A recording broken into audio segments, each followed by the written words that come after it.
All Hit Radio.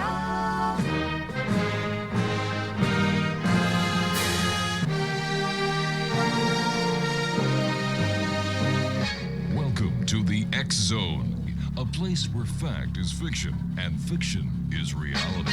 Now, here's your host, Rob McConnell.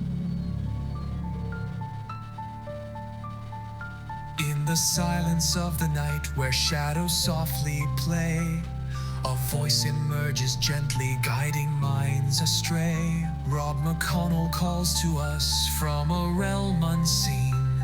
The X-Zone beckons softly where dreams blend with the keen.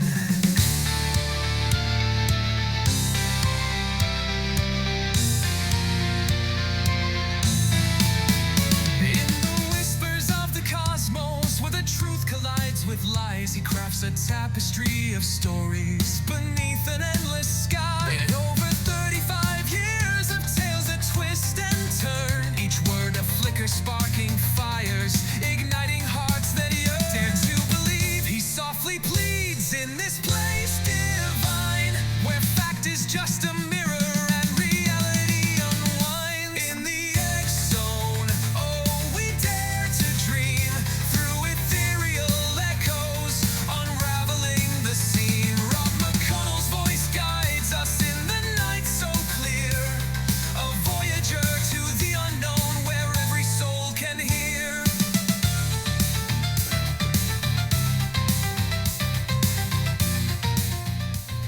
And welcome back to the X-Zone, everyone. I am Rob McConnell, and we're coming to you from our broadcast center and studios in Niagara, Ontario, Canada, where we explore the mysteries of the world, one question at a time. Joining me this hour is Jekk Danelek, a fascinating author, speaker, and lifelong researcher into the unexplained. Jekk is the creator of Our Curious World, a platform and series of books that dive into everything from ghosts to angels to UFOs, the afterlife, time travel, and ancient mysteries, and so much more. With the unique ability to approach the paranormal and the metaphysical with the grounded curiosity and critical mind, Jekk invites readers and listeners to explore the big questions. What happens when we die? Are we alone in the universe? Can science and spirituality coexist? And, of course, Jekk's quest for the truth. Tonight we'll dive into these questions and more, X-Zone Nation, including Jekk's most compelling research, mind-bending mysteries, and what really might be hiding behind the veil of this world and the next. His website, ourcuriousworld.com. I encourage all our listeners to check it out after the show. And once again, as always, Jekk, welcome back to the X-Zone. Great having you with us again. It's been way too long, my friend. Yeah, I agree, Rob. It's been a long, long time. It's good to be back, man. Jekk, for those listeners who may not have heard you the last time you were with us, what sparked you and your interest into the unexplained and the mysteries of our world? Well, I don't know. It's when I was a kid, I was really into like the Bermuda Triangle and UFOs and Bigfoot, and I guess I just never really outgrew it. It's just as I got older, I thought maybe there's something more to it than just kind of having fun with it, and so that's when I started to really get serious about looking into these things, and it just kind of grew on me. How did your journey as an author and researcher into the paranormal and spirituality begin? Like you were talking about the Bermuda Triangle and other aspects of the paranormal. But what was it that actually kicked it off? What was that moment where you said, there's more to this than meets the eye? This I need to check out. Well, it's kind of a strange voyage I've been on. I got into evangelical Christianity when I was about 21 years old. Mm-hmm. And so I kind of got into this whole world of ghosts and angels and demons and all this stuff that goes with that world. And then I kind of came out of it and went into some other spiritual paths. And all of it kind of came together. I just kind of saw this whole other world existing out there, not in necessarily in a religious context, but in a spiritual context. And it just seems like all this stuff sort of fits together as a kind of the realm of the unknown that we don't really understand. And so at some point it just occurred to me that this is the route I want to go down and just kind of see where this rabbit hole takes me.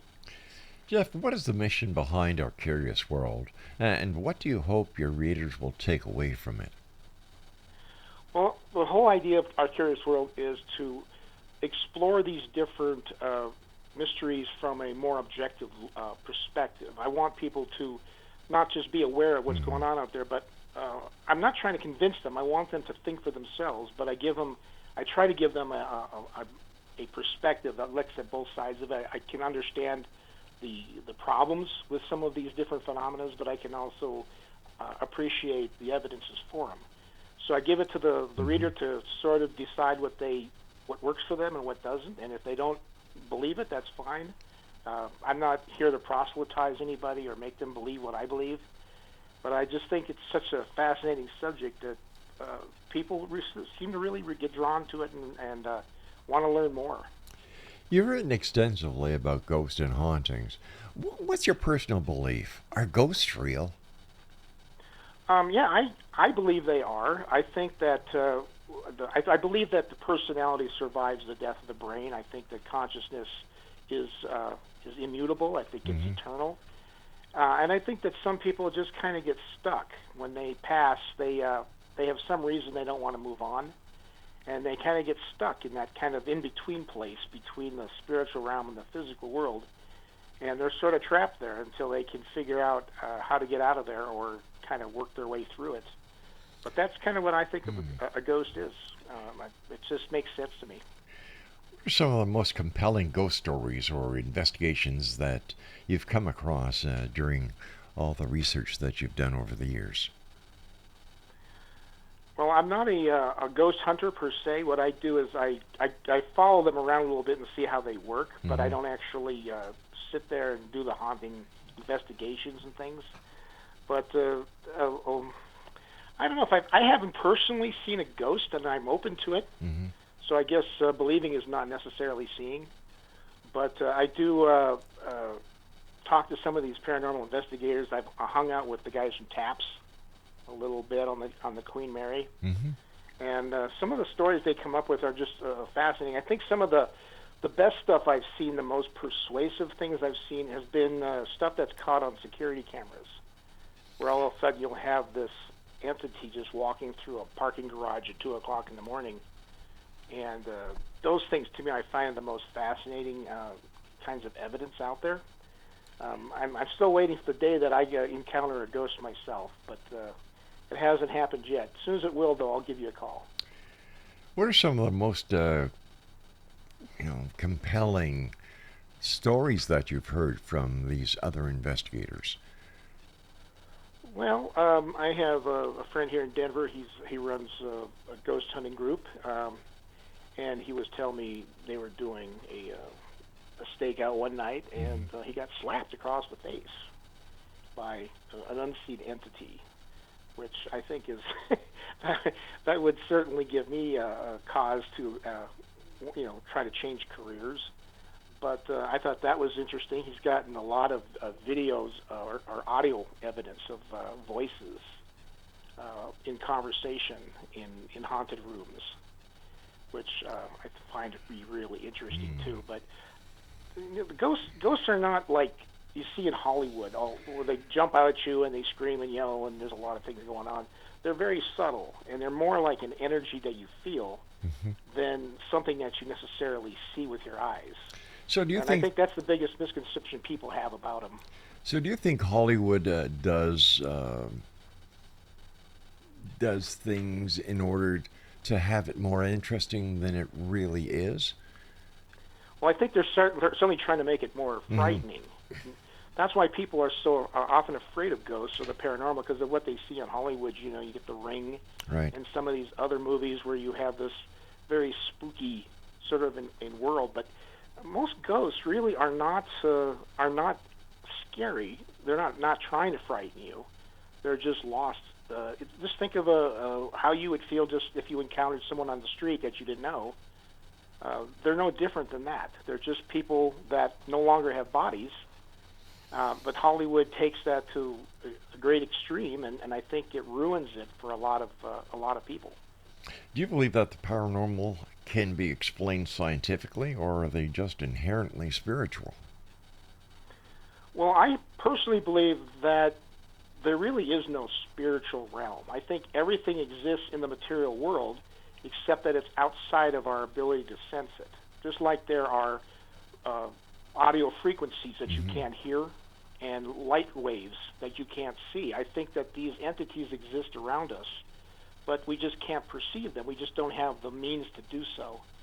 And so when you talk about the spiritual, it's really not another world as much as it is just a different vibrational level. And that's what people are feeling when they feel these things around them. They're actually feeling that vibrational level. But as far as science ever proving it, I think that they're getting close to acknowledging that there's an element of our consciousness that may well exist beyond death. They just wouldn't call it a ghost, of course. That would be unscientific. But I think they're getting close to coming to a conclusion like that. You know, one of your book focuses on what happens after we die. What do you believe awaits us when we do die? Well, from what I have been able to glean from mediums and near-death experiences and things like that, I believe that we actually, unless we're stuck in the earth plane as a ghost for some reason, I think that we move on to something like a life review, where we look over we get kind of a movie of our whole life to see how we lived it, what we learned from it. It's not Judgment Day or anything like that. It's just both the good and the bad. You know, you get to see how your decisions affected other people. You get to see what you were trying to learn in this particular lifetime. And then I think from there you have an opportunity to plan out maybe a next incarnation, what lessons you'd like to learn. Or you can maybe move on to other spiritual planes and explore those. You might even come back as a guide to help others. So I think there's a smorgasbord of different options out there after you die, and I think all of them are about growth and wholeness.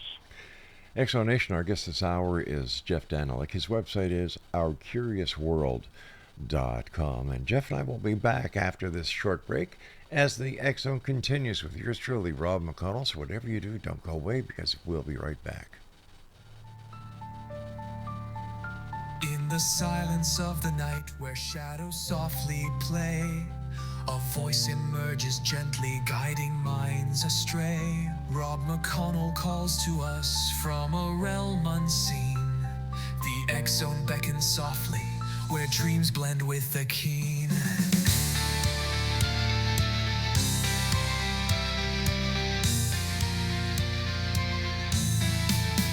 In the whispers of the cosmos, where the truth collides with lies, he crafts a tapestry of stories beneath an endless sky. In over 35 years of tales that twist and turn, each word a flicker sparking fires, igniting hearts that yearn. Dare to believe he softly pleads in this place divine, where fact is just a mirror and reality unwinds. In the X-Zone, oh, we dare to dream through ethereal echoes, unraveling the scene. Rob McConnell's voice guides us in the night so clear, a voyager to the unknown where every soul can hear.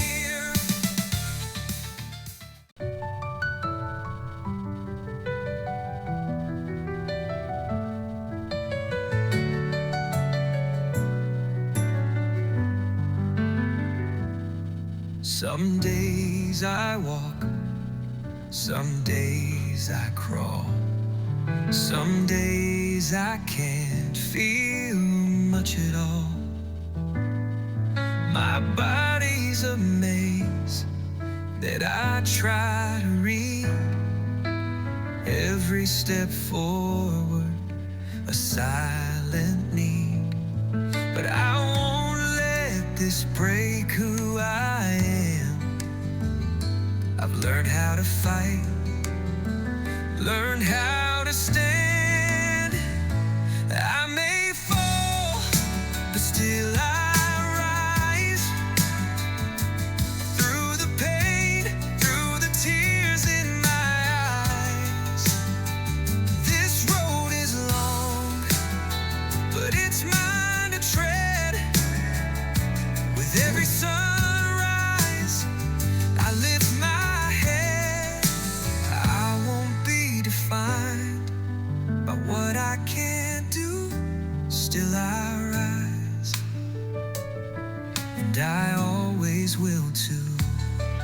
Welcome back, everyone. Jekk Danelek is our special guest this hour. www.ourcuriousworld.com. Jeff, how do reports of near-death experiences support or challenge your views on the afterlife? Well, what they actually do is sort of reinforce my views that I've had for a long time. I've always believed in life after death, even when I was a kid. So there's never been a time when I questioned that. But there hasn't really been a lot of near-death experience reports until really the 70s, 80s. They started coming out. Now, of course, they're all over the place. So they just tend to reinforce kind of what I've always believed. What I find interesting about them is that they seem to be so dictated by your culture. For example, if you are a Christian, you're likely to encounter Jesus on the other side. If you're a Muslim, you'll encounter Muhammad. If you're an atheist, you might just have this being of light or something like that. So it seems like you're almost creating your own reality on the other side based upon what's most comfortable to you. So it's like consciousness itself is actually able to set the stage that you're going to experience. That's why some people even experience hell for a short time on the other side, because that's what they expect to experience until they get pulled out of it. It's fascinating to me. It is. It truly is. And what I've noticed over the years of doing this show, Jeff, is that more and more people are coming forward and talking about their near-death experiences. And there's a lot of commonality when it comes to the reporting. And like you said, in my experience talking to these people, it depends on the religious philosophy that you believe in. Yeah, that's what's most interesting about. There's a thought in New Age thought that consciousness actually creates matter, and that's true both in the material realm and on the spiritual realm. Except in the spiritual side, it creates things quicker, more instantaneous.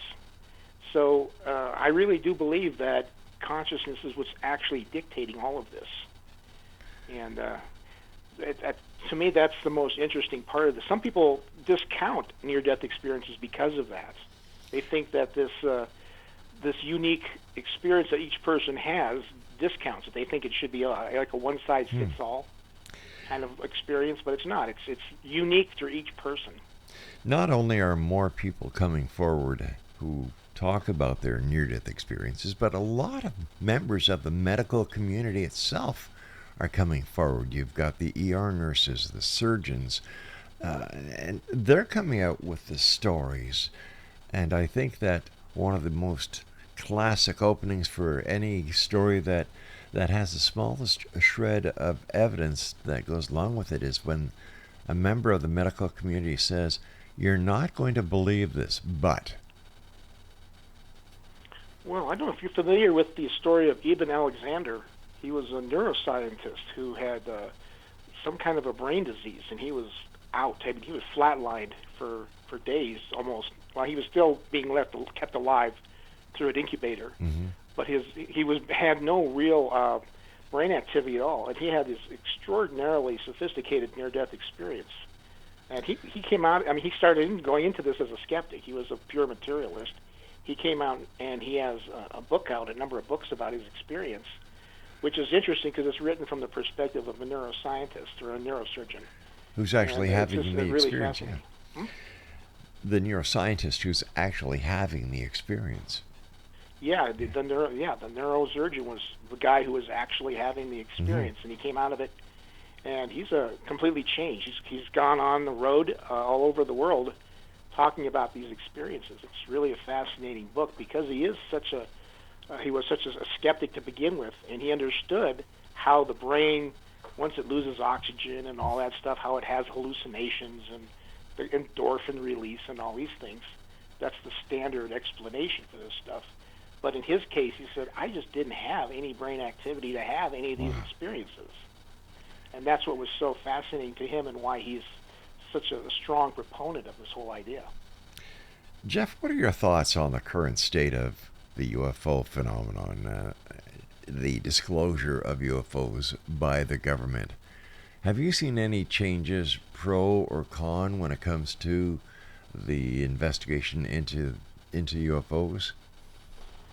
Well, now it's not UFOs anymore. Now it's what EUP, UAPs, yeah. UAPs, yeah. And I think that the government doesn't really know what to do with it. They have these experiences with their military aircraft and things, and they don't know how to explain it. I think they're just trying to put this stuff out here and see what happens. Mm-hmm. I don't believe that the government has like recovered craft or alien bodies and all this stuff, which is very popular in the UFO community. But I do think that they know a lot more about it than they're releasing.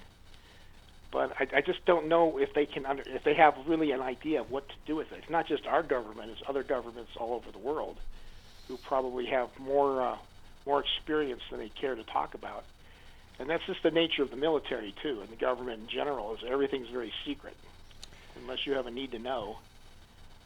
But I do see it changing a little bit. I think it's becoming a subject that is not as ridiculous to talk about as it used to be. People can now come forward, airline pilots and military pilots, and they can tell what they see, and it's not as like they're not going to be laughed out of the room as much as they used to. And of course, we're seeing with the congressional hearings that have happened a couple of times so far that even Congress is taking it a little bit more serious than they've had in the past.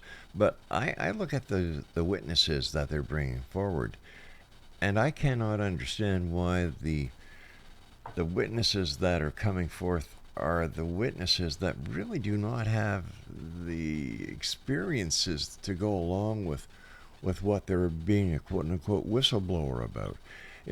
Where you have so many people within the UFO community, for example, like Kevin Randall, Don Schmidt, who have done years and years and years of research that it seems they're being ignored because they may have the ability to bring forth evidence that are not as controlled as the other witnesses that the government brings forward, because they're either part of the military or the other member of the alphabet soup that is out there in Washington. Well, yeah, I think it's you do. The government's always been big about controlling information, and so they do want to keep that ability. So you get civilians who are not really part of it. It can be much more difficult. The problem seems to be you never really find the smoking gun. There's things pointing to it, but then when you start looking and trying to unravel that, you just find another mystery, and it leads you off in another direction, and then you find another one. You never quite get to the hard evidence, and that's what's so frustrating about it. And then you've got people out there who are into, Roswell and alien bodies and all this stuff, and that tends to diminish the science of ufology, I think, because I think there's some real hard science out there, but it's getting kind of masked a little bit by the more sensational aspects of the field, and I think that's a real tragedy. And then we're seeing the same thing happen in ufology that we were talking about when it comes to ghost and other aspects of the paranormal, where Hollywood, I believe, is doing more of a disservice with all the special effects and all the allegations that are being proposed by people who claim to have had these experiences. And even when it comes to the congressional hearings with David Grush, everything was supposed to have this wow moment that would be coming up, and that, the smoking gun was going to be actually presented to the congressional hearing, and nothing. Yeah. It's all hearsay. That's what's so frustrating about it. Yeah. I don't know. I just... I think there's something going on out there. I think there's people who have a lot of knowledge about this that are keeping it to themselves for various reasons. But, put it from the perspective, look at it from the perspective of a government official or a military general. If you have this information, what can you really do with it? Even if you are fairly certain that you're dealing with extraterrestrials, where do you go with it? How do you present it to the public? How does the public take it? So there's a lot of elements to it that needs to be put together in just the right way, or else it's going to really be a problem. Based on your experience and the books that you've written on UFOs and other aspects of ET interventions, in your opinion, what is the strongest case or evidence that suggests that we're not alone? Well, I do think that the Tic Tac videos that were released by the government is very compelling, largely because this has not only a visual record, but you also have radar records. And a lot of times when there's a UFO encounter, you don't really get that radar signature. For some reason, they don't paint on radar. So that, to me, was very interesting, because these are people that are used to dealing with a lot of different aerial phenomena, and if they can't figure out what it is, then it seems to give it a lot of credibility. So I think the strongest evidence right now is some of the Tic Tac video shot by fighter planes off the USS Nimitz back in a few years ago. You and I have to take our break at the bottom of the hour, so please stand by, Jeff. And Exonation, if you'd like to find out about the books that Jeff has written and are for sale, and if you want to spend a lot of quality time going through a website that is just filled with information, visit www.ourcuriousworld.com. And Jeff and I will be back on the other side of this break as the X-Zone continues with yours truly, Rob McConnell, from our broadcast center and studios here in St. Catharines, Ontario, Canada, which is part of the Great Niagara region. And you're listening to us on the Talkstar Radio Network, Mutual Broadcast Network, X-Zone Broadcast Network, and on your hometown radio, Classic 1220, CFAJ AM, here in St. Catharines. So whatever you do, don't go away, because my good friend Jekk Danelek and I will be back. That I try to read every step forward, a silent need, but I won't let this break who I am. I've learned how to fight, learned how to stand. I may fall, but still I rise.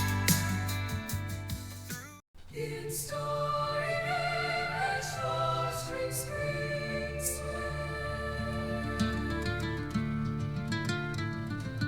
In a world where shadows dance and dreams take flight through the veil of reality into the night, Rob McConnell leads the way, a beacon so bright. With over 35 years, he ignites the light.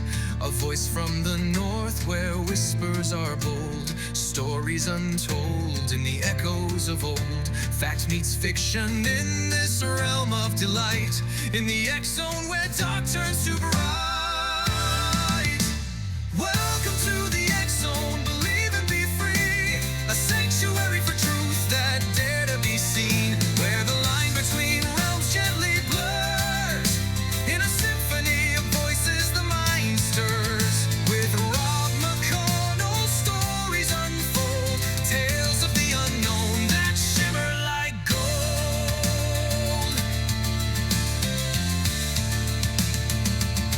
Every guest a new chapter, with eyes open wide. In this vast tapestry, there's nowhere to hide. Aliens and hauntings, the secrets of time. Each moment a journey, sublime and prime, where skeptics and dreamers alike share their truth. In the heart of the cosmos, embracing our youth. Fact is fiction and fiction is real. In the X-Zone, it's the power to feel. Welcome to the X-Zone, believe and be free, a sanctuary for truth that dare to be seen, where the line between realms gently blurs, in a symphony of voices the mind stirs. With Rob McConnell, stories unfold, tales of the unknown that shimmer like gold. X-Zone Nation, our guest this hour is Jekk Danelek. His website is ourcuriousworld.com. Jeff, what are some of the most compelling theories you've explored about Atlantis and other lost civilizations? Well, I am convinced that we have had civilization prior to the Ice Age. I think that 20, 30 1,000 years ago, I believe that there were levels of civilization, not to the level that we are today, but I do believe that there probably were city-states and things like that that existed tens of thousands of years ago. We're just starting to find out a little bit about how old civilization is. There's a theory out there that we've been on this planet for, 200,000 years, human beings, and we only became civilized in the last 5,000? It just doesn't make sense. No, it doesn't. But what about the other... So I was thinking... Oh, I'm sorry. No, go right ahead, Jeff. I'm sorry. Well, I was going to say, my theory about Atlantis is that it really wasn't a place per se. It's more of a metaphor for these early civilizations. I think it's like a memory, a genetic memory that we have of these people that lived long ago that we call Atlantis today, but that's not really the name of the place. It's just a kind of a metaphor that we've used for it. And I think that's really what the whole basis for the Atlantis legend is. But what about other lost civilizations, like the inner Earth theory? Any semblance of possibilities when it comes to the inner world theory? And then you still have people who swear up and down that the world is flat. Yeah, I mean, there's some rabbit holes that you can go down to if you're not careful. And some of these people are very passionate about this. And if you challenge them on it, they will, basically kill you. But, I think that you got to be careful when you're dealing with subjects like this, that you try to keep an even keel, because it is really easy to get caught up and kind of fall into, like I said, a rabbit hole where you can't come out of. So it's a balancing act all the time. Do you think that ancient cultures had contact with advanced beings or extraterrestrials, that there is somewhere some proof that we weren't the first on this planet, and I don't think we're going to be the last either? Yeah, I think that there's a good chance that extraterrestrials have at least observed us in the past. They still are today. They may have actually tried to interact with humans in the distant past. I don't have a problem with that. There's obviously no proof of it. But I wouldn't at all be surprised, because I think that's what we would do if we were a spacefaring race. I think we would go to these different planets and we would study the occupants and see how they got there and what they're doing. And I suspect that's what they're doing to us. Now, whether they've actually given us like technologies and things like that in the past, I'm kind of unsure of it. I mean, it sounds irresponsible to do that, but it's always possible. I'm always open to looking at the evidence. Yeah, there's three sides to every story: his side, her side, and the truth. How do you distinguish between myths and possible historical fact when researching ancient mysteries? Well, the first thing you got to look is the how prevalent is it? How consistent are these stories? Are they written down, and how long have they been there? You also want to look at it from a logical standpoint. What could really be possible? We know that the Earth couldn't be flat. We've already proven that. So at that point, you can just move on to the next one. But there are sometimes you have to think, like, for example, with Bigfoot. This is not something which is beyond the realm of possibility. It's not so out there that it's impossible. So those, when you get something like that, then it's a little bit easier to look at it critically than it is when you get something that just doesn't make sense scientifically, or that ignores the laws of physics, things like that.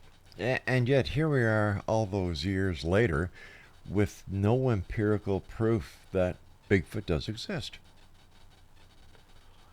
Well, not empirical, no, but I think that eyewitness evidence is not worthless. I think that you have to take that into account. Right. But I do believe that we're getting better and better about this. I think if we ever do catch Bigfoot, he'll be caught by a drone. If you could ever get a drone that was whisper silent, I think that's the only way you're ever going to find him. How do you approach topics that might border on conspiracy without falling into the sensationalistic aspects of most conspiracy theories out there, Jeff? Well, I've always been skeptical of conspiracies. I'm always the guy who's like is always trying to find the holes in it. And they're usually not that hard to do because they're not normally put together that well. Once in a while they are, but by and large, I discovered that most conspiracy theories, if you ask a couple of the right questions, they fall apart pretty fast. But I guess I'm just built that way, where I was always kind of a skeptic, even though I believe in this stuff. I also am always very leery when people tell me anything that happened to them without some kind of, if not evidence, at least the confidence that they are telling me something true. What's one conspiracy theory, Jeff, that you believe deserves more attention or credibility? I've never had anyone ask me that before. Boy, I guess if it's possible that there is a large number of people that are working to maybe destabilize different governments. That kind of a thing where there would be people who want to, for control purposes, they're actually trying to destabilize democracies.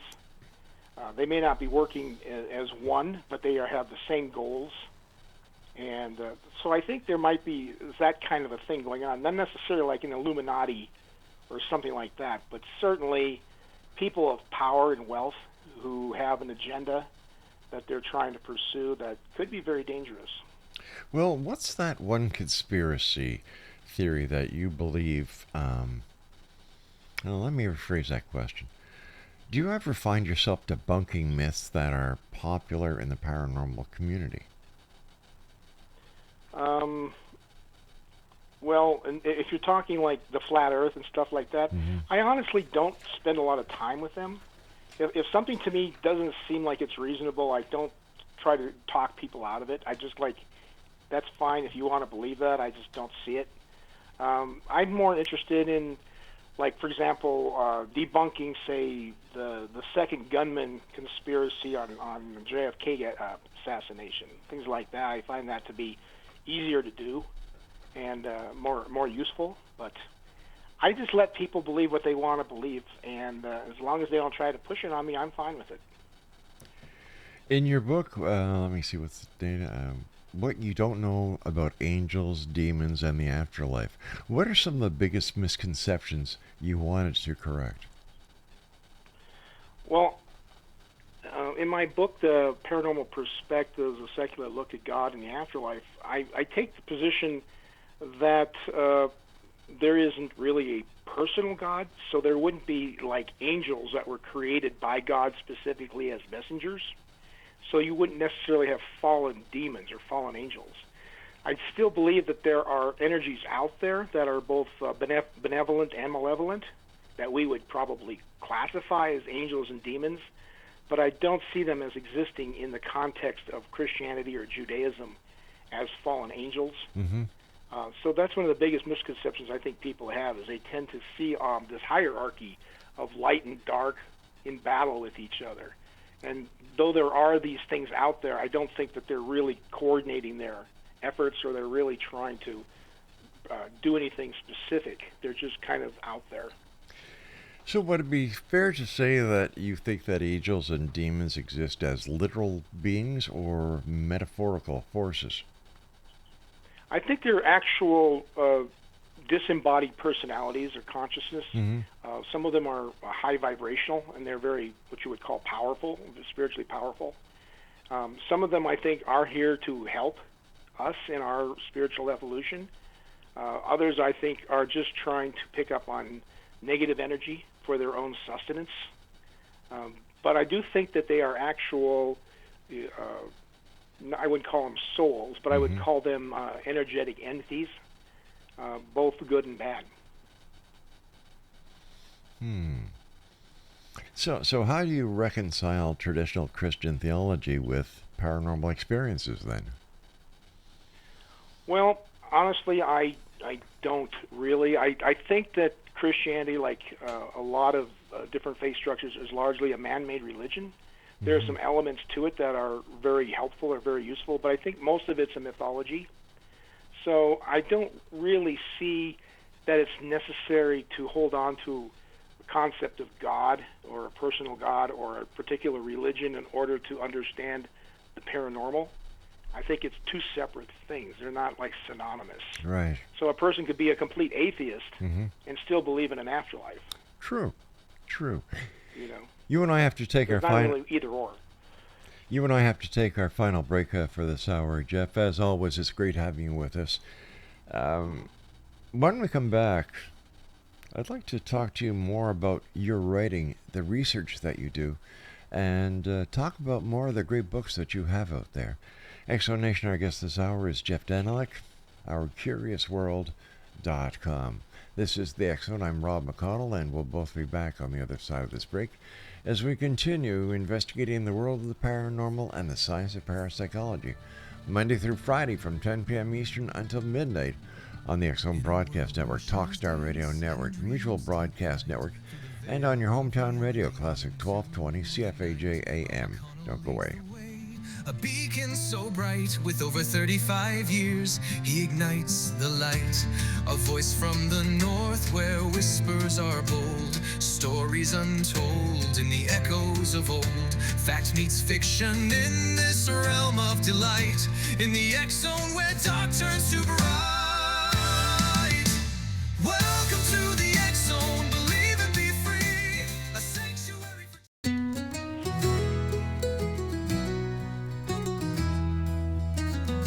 In the heart of the night, where the shadows play, on the X-Zone we gather, come what may, with Rob McConnell guiding us through the dark, searching for truth hidden, igniting the spark. Whispers of spirits, both gentle and bold, tales of the ancients in the stories retold. From haunted old houses to the echoing halls, we seek the unknown where mystery calls. On the X-Zone Radio, where the truth finds a way through the stories of ghosts that wander and sway, inviting the seekers, the wise and the brave. Join us each episode, let the curious say, with voices like Larry. And welcome back, everyone. Our guest this hour is Jekk Danelek. His website is ourcuriousworld.com. Jeff, tell me about your YouTube channel and the YouTubes you've got out there. Yeah, well, about 3 or 4 months ago, I was sort of told by my spirit guide that I need to set up a YouTube video a channel. Mm-hmm. And up to that point, I had no interest in doing this. I thought this is a waste of time. But my guide was pretty insistent that I do this. So what it's about is it's kind of like my website. It's Our Curious World. And I talk about different mysteries. It may not be paranormal. Some of it's like I have one about Amelia Earhart. Mm-hmm. Was she a spy? I talk about whether you can really reverse engineer alien technology. So they're all kind of different subjects all over the place. Whatever just kind of hits me, I go with. And it's been a lot of fun doing it. It's a lot of work. But learning all the video editing and everything, it's been kind of a real trip to do it. And I just put it up there and hope that people enjoy it at some point. Now, you're telling us about one of your books that is coming out. What about the second book?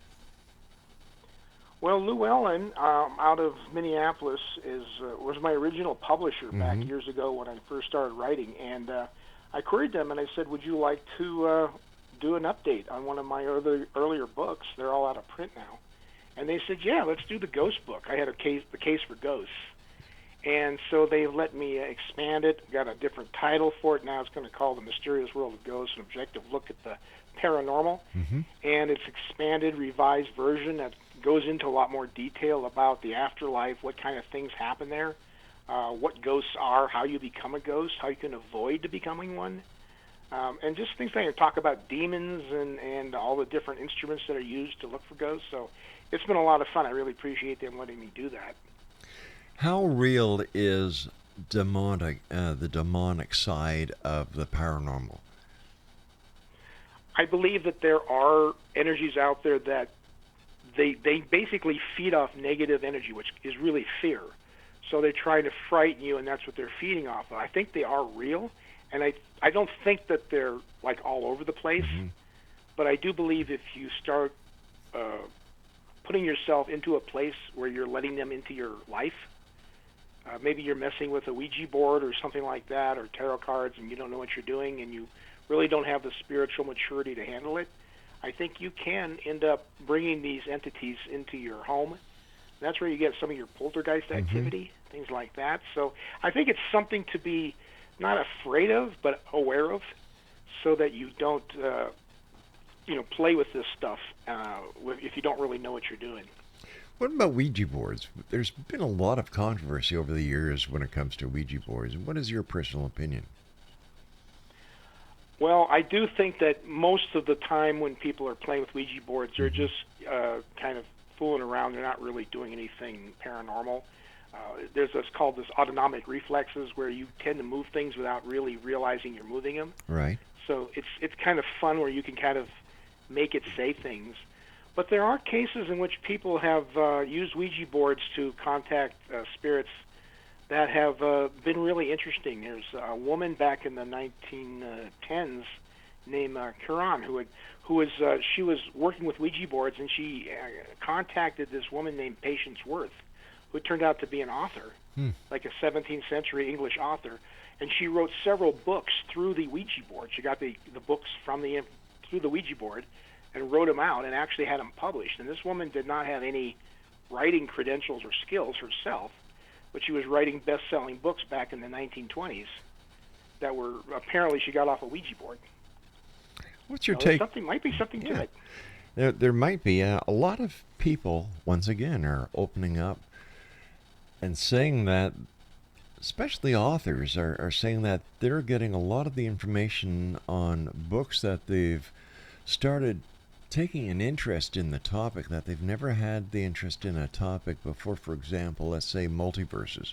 That seems to be channeled down to them. Have you had such an experience in your own writing? Well, actually, most of my books on the paranormal, I feel, are not channeled specifically, but they're inspired. Okay. Like when I'll be writing on them, all of a sudden thoughts will occur to me, ideas I hadn't thought of before. So, yeah, I actually do believe that there are like spirit guides that will help you with this stuff if you want them to.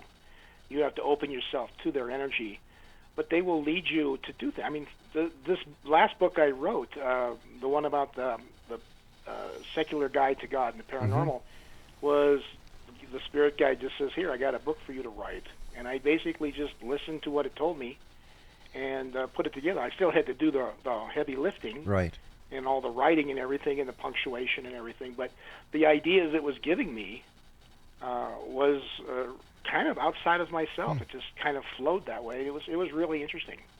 What is your research process like when preparing a book or an article on a mysterious topic? Well, a lot of it is instinctual, and then I'll use my research is to just confirm that if I use an example of something to illustrate a point, I do the research to make sure that is correct, that I got the right information, the right name, the right date, and everything like that.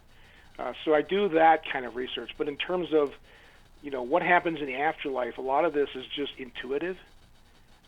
So there's no research until I get to the latter parts of the writing process where I need to make sure that the information that I do include in there is accurate. But it's really a kind of an easy flowing project. It just kind of almost does itself sometimes. Really? How do you balance critical thinking with an open mind when exploring the unknown? Well, I think it's vital that you actually put both hemispheres together. So you're working from the intuitive side of yourself as well as the logical side. And that's really the only way you can do, because if you go too far one way or the other, you either become like a skeptic or a cynic, or you believe everything, which isn't good either. So you want to kind of have both halves of the brain working when you're doing this kind of stuff. But I've never really found a conflict between it. There's times when I will question something and look it up and see if it really happened, and sometimes find out that a story that I heard years ago wasn't really true. And then I just, take that out of my my thoughts and then move on to the next one. Have you ever had a personal paranormal or unexplained experience? I had a experience with what I don't know if you would call this a UFO, but I was one time I saw a series of orbs that were spinning in a circular pattern about 50 feet over my head. And they would get really bright when they were on the left side of the circle, and then they would completely disappear on the right side. They'd spin around. Probably it lasted 30, 45 seconds. And my thought was it was some kind of a demonstration, because I was actually at a UFO conference, and we were outside taking a break in the middle of it. And when we saw this thing, it's almost like it was trying to show that there's something to this stuff in a very subtle way. I just wish I'd filmed it. It never occurred to me at the time to get a picture of it. But it was a really interesting experience. It's on my website, by the way, that I have more detail if people are interested. What projects are you currently working on, Jeff? And what can readers expect next from you? Well, like I said, I got the 2 books under contract. They're just about done, the one on the ghosts and the one on secular look at God.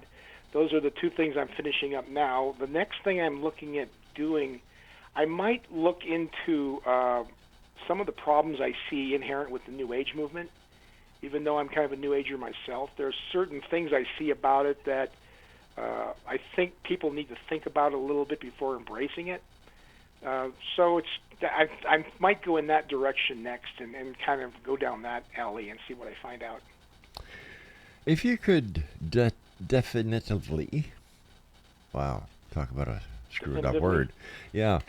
Answer just one mystery of the universe, which would it be and why? Oh, man, that's an outstanding question. There's so many of them. I guess I would like to have science confirm post-mortem existence. I think if you could really confirm that from an empirical standpoint, I think it would change, you think about it, it would change culture, it would change religion. Everything would be different after that. If it was definitely proven that there's life after death, it's going to make, it would transform the world. I really believe it. You know, Jeff, I've had the pleasure of knowing you for a number of years, and it's always great having you on the show. First of all, thank you for the great work that you do. And, you know, when reading your books, Jeff, you always leave a little bit open just to the realm of the possibility, pro or con. So I really enjoy that about your books. Now, what message would you like to leave for our listeners who are curious, skeptical, or afraid of the unknown? Well, I would say don't be afraid to explore these things. There's a lot of stuff out there. Some people feel it's kind of goofy or it's woo-woo and they don't want to get involved with it. But I really will tell you that I have discovered so much about myself, about the world around me, that I'm so glad that I have explored these things. I don't believe everything I read, but certainly what I have come across has had a hugely transformative effect on my life. And I think it would on yours. Jeff, I want to thank you so much for joining us. Great pleasure having you. Please, let's get you back on in the near future instead of the years that seem to slip by between the times that we do have you back on. Yeah, I look forward to it too, Rod. Great having you. Thank you so much for all you do, Jeff. And Exonation, if you'd like to get more information about our guest this hour, Jekk Danelek, visit ourcuriousworld.com.